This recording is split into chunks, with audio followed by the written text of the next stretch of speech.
If you see my eyes red at any point in this video, I nearly died shooting this video. Please watch this video to the end. Hi guys, it's your girl here, Niala Odun. Welcome back to my YouTube channel. If this is your first time seeing this beautiful face, please click on the subscribe button. Thank you for stopping by. If you're a family member already, you know I love you. Thank you for the support. Thank you for watching my videos. Thank you for liking, commenting. I love the engagement that goes on under my videos. I'm so grateful for that. Thank you guys so much.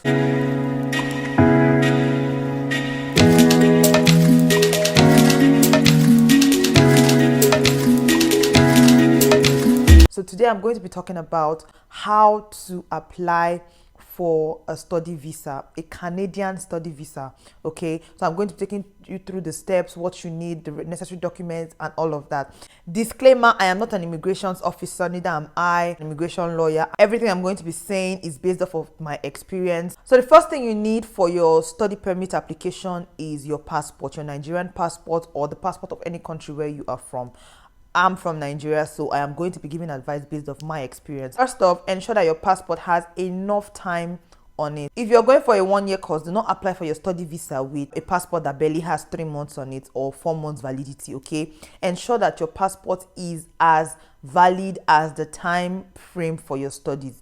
If you are applying for a 2-year study visa, ensure that you have more than 2 years validity on your passport, okay? So this is going to enable the Canadian immigration to stamp your visa up to the time of limit of your study. So your passport is an essential document for this process. Second, we are going to talk about your letter of acceptance. Now, your letter of acceptance comes from the school that you have applied for, the school you have gained admission from.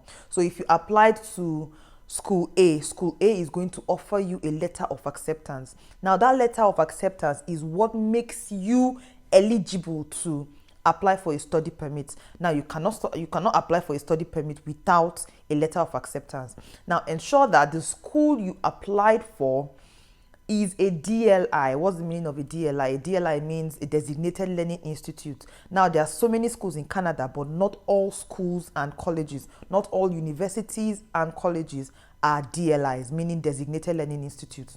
So ensure that your school is a DLI and you receive an LOA, a valid LOA for you to use in applying for your study visa.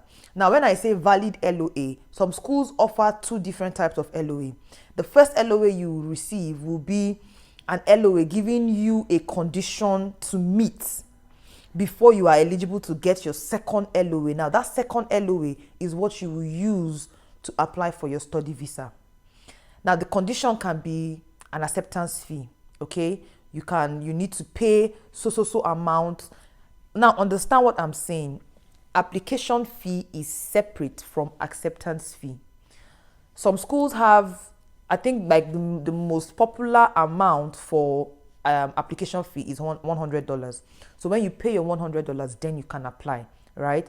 But when you have gained admission, the school will give you a letter of acceptance stating you have gained admission, and then further inform you that you have to meet certain conditions before you can use their letter of acceptance to apply for a study visa. So now they can say you either pay your first semester school fees or you pay a percentage of your first semester school fees, so you can then get your LOA that will make you eligible to use it to apply for your study visa. I hope I explained that clearly. Some schools will indicate it somewhere in the letter. If you don't read it properly, you might not see, you might not notice it. So ensure that you read it properly so you can make whatever down payment or whatever payments are necessary, so then you can receive your second LOA that you will now use to apply for your study visa. Now, the third document you will need here is your degree certificate / your transcript. Before you applied for your admission, you obviously must have used your degree certificate and your transcript. So ensure you also add your degree certificate and your transcript as part of the documents you're going to use when you're applying for your study visa. Because when applying for study visa, one thing is very important. Whatever you're going to study has to show either a career progression or academic progression. What do I mean by that? You're a farmer, right? And then you're applying for a course in aviation. It's not related. What concerns a farmer with aviation or becoming a pilot? So you have to make sure that you are either following the career path to progress your career, or you're progressing academically. Meaning, okay, you studied biochemistry, now you want to go for nursing. Or you work in the bank, now you want to go for something in finance. Make sure you are either progressing academically or you are progressing career-wise. So whatever course you're going to study, ensure that there is proof of progression either in your academics or in your career. The fourth thing I'm going to talk about is IELTS. For Nigeria, I think it has been made known that our major language is English language. Most schools no longer require any Nigerian to provide IELTS when they're applying for either a college postgraduate diploma or a university master's, except your course, the particular course you're going for, makes it like it's a requirement. Now, the fifth thing I'm going to talk about is proof of funds. Proof of funds is a major challenge to so many people, so I'm going to try my best to break it down and make it as simple as possible. If you go to canada.ca, your research on the Canada website, you're going to see a breakdown of amount you're supposed to show as your proof of funds. Now, as a Nigerian, you know we don't deal in dollar, right? So whatever amount you see as the stipulated amount you're supposed to show, either for your upkeep, your tuition fee, accommodation, and all of that, all you are expected to do is to calculate it with whatever exchange rates that the Canada website mentions under Nigeria. I think there's a place like that. You do your research, you're going to find it. There is at some point on the Canadian website, there's somewhere you're going to find the breakdown of exchange rates, Canadian dollar and other currencies. So search for Nigeria, use that amount and calculate it. So that is the amount you're going to show in your account that you have set aside for this whole process. It's requested that you show an account that has activity of 4 months. Now, this 4 months does not mean like you just lock a particular amount of money for 4 months. No. Ensure that that account has activities, is an account you are using. Even if the money is there, don't just leave the money and not touch it. Be using it. Do you understand? Let there be activity in your account or whatever account you decide to use. Ensure that for the past 4 months, inflow and outflow has been reasonable. You did not just put a huge sum of money there and you're not touching it. That money is just there. It will raise eyebrows. There's something they call lump sum. What is lump sum? Lump sum is when, let's say, within the last 2-3 months, the money that has been entering your account, 100,000, 50,000, 15,000, 10,000, and then all of a sudden, 5 million drops in your account. How do you explain that money? If it was maybe from the sale of a property or a business dealing, ensure that you add every document backing that transaction to show the proof of where that money came from. That's why so many people are rejected based on the reason of lump sum. How did that money does not just appear. For Canada, one thing I've come to understand is that they don't care the money that is there. All they care about is how that money came about. You can show 500 million naira and you will be rejected. Why? Because you did not explain how that 500 million naira came about. Where did you get the money from? What were you doing to generate that kind of funds? Make sure you put necessary documentation to explain any lump sum that came into your account. And if you are using a sponsor, anybody outside your spouse, your mother, your father, your brother, or your sister, ensure that you add more than enough proof of relationship. Sometimes some people just use an uncle somewhere. My uncle is sponsoring me. You show the uncle's account details, ID card or something, and you think that is sufficient. No, you must show proof of relationship. Who is that uncle to you? Is your mother's brother. Explain that, oh, Mr. Okafor is my mother's brother, my mother's elder brother, my mother's younger brother, whatever. But let there be evidence that this person is indeed your mother's brother. How do you prove that? You use their birth certificates. You use their passports. You show childhood pictures. You show maybe events, pictures of them in events, or if you're a married person, maybe picture of them at your wedding. Let that just be proof of relationship, because most times third-party sponsorships raise eyebrows. Then if this person is your father, if he's your father or your mother or your spouse, show proof of relationship. Birth certificates, passports, marriage certificates, wedding pictures, childhood pictures, your mother carrying you. You show all these things, because they don't joke with evidence. If you say something, make sure you have documents to back it up. The sixth document is your pay slip.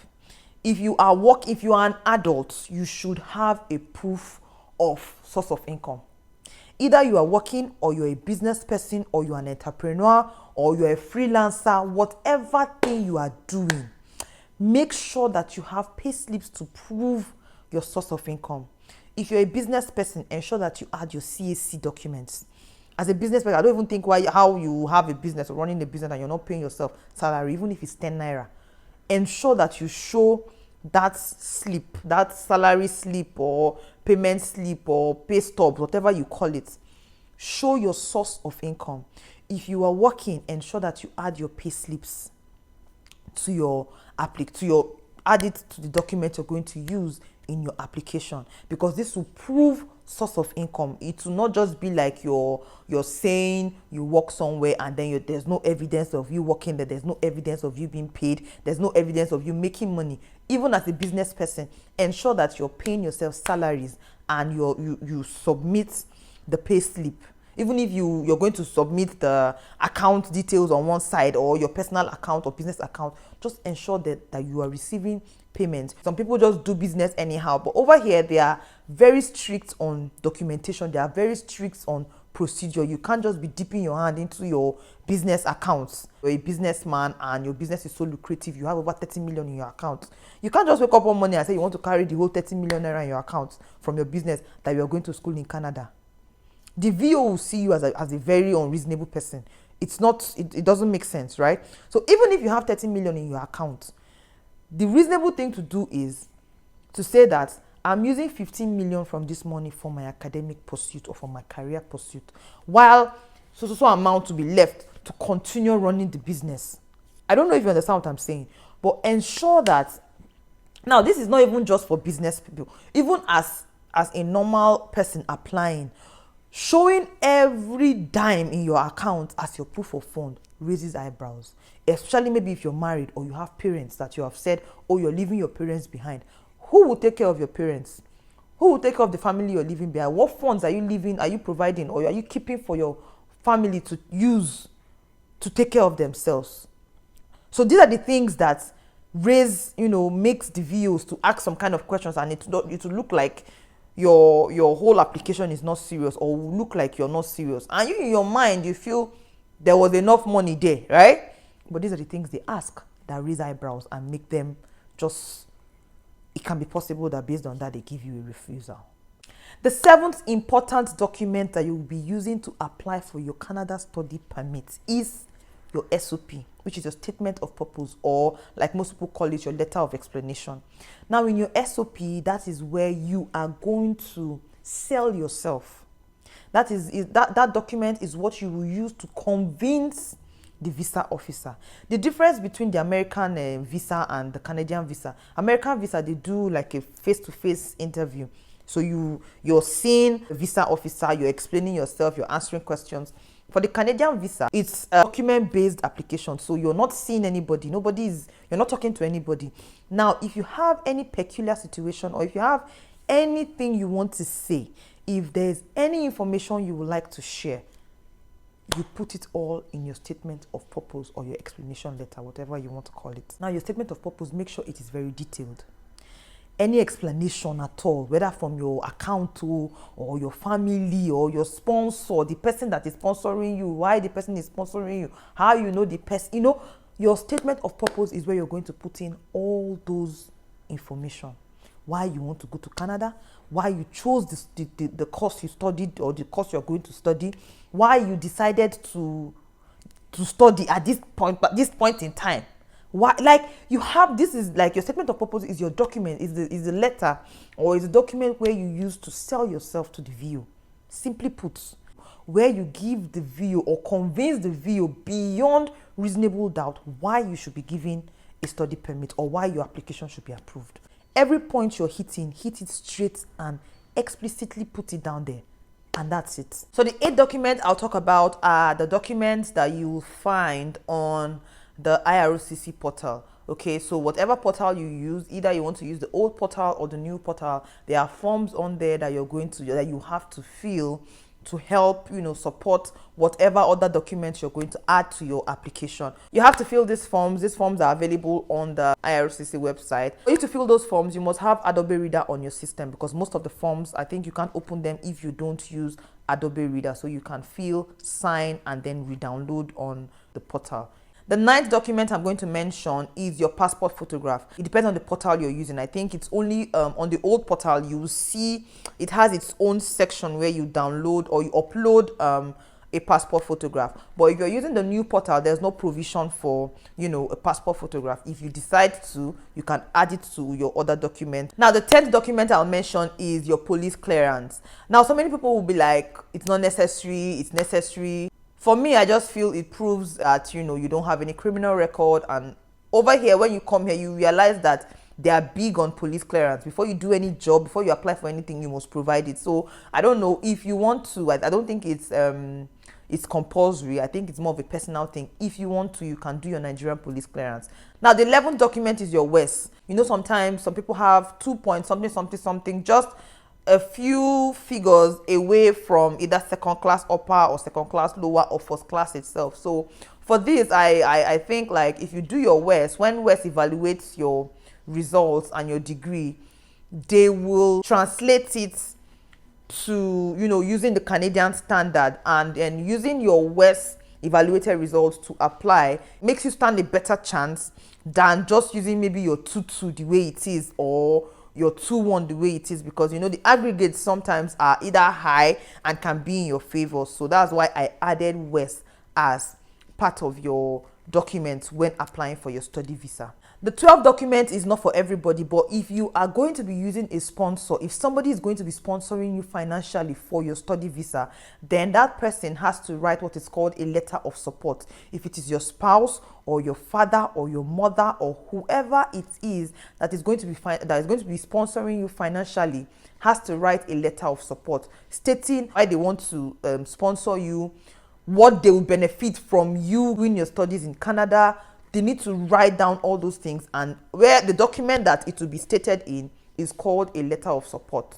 Okay, so if your father or your mother or somebody is supporting you financially, ensure that the person writes a letter of support and you add it to the document you're going to use for your study visa. Now, the 13th document I'm going to talk about is like, let me call it like a group of documents. Okay, so if you're working, let's say you have a job, you're working somewhere, ensure that when applying for your study visa, you include your letter of employment showing proof of employment that you've been employed or you were working where you're working.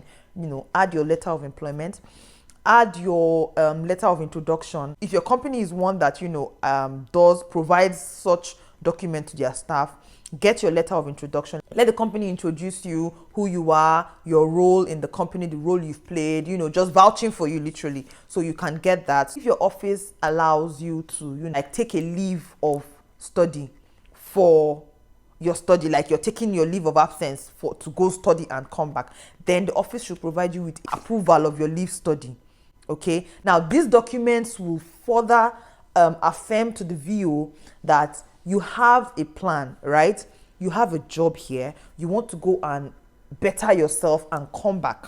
So if you have these documents, ensure that you write it in your SOP that you're going to school to learn and improve on your skills. So when you come back, you're coming back to your business, or you're coming back to your office to add value, do more when you come back. These are the things you will state, improve your application. The document I'll talk about is the medical. There are two bodies that carry out the whole medical process for the Canadian Embassy. It's either you use IOM or you use QLife. Now, I think QLife is only in Lagos, but IOM is in Lagos and Abuja. So personally, I went to Abuja. When deciding on where to do your medicals, try and do it where you want to do your biometrics. So that if you're doing upfront, you go, let's say you want to do your medicals now in Lagos, you go to Lagos, you've done everything, you've prepared all your documents and you've uploaded everything. You go to Lagos, you do your medical. That is the slip they give you when you're done with your medical. You just upload your medical and you submit. So that within the next couple of days, I'm saying this now for people that don't reside in Lagos or Abuja, to help with cost of transportation, to reduce, right now things are very expensive. Okay, whether you're going by road or you're going by air, it's expensive. So check yourself very well so that you will reduce expenses. If you want to do your biometrics in Abuja, do your medicals in Abuja. If you want to do your biometrics in Lagos, do your medicals in Lagos. But it's up to you anyway, it's your choice. But this is just my little advice to save cost of transportation. Now you might ask, what's the benefit of doing like an upfront medical? An upfront medical saves you time. Imagine you don't do upfront medical. A VO goes through your documents and gets to your application.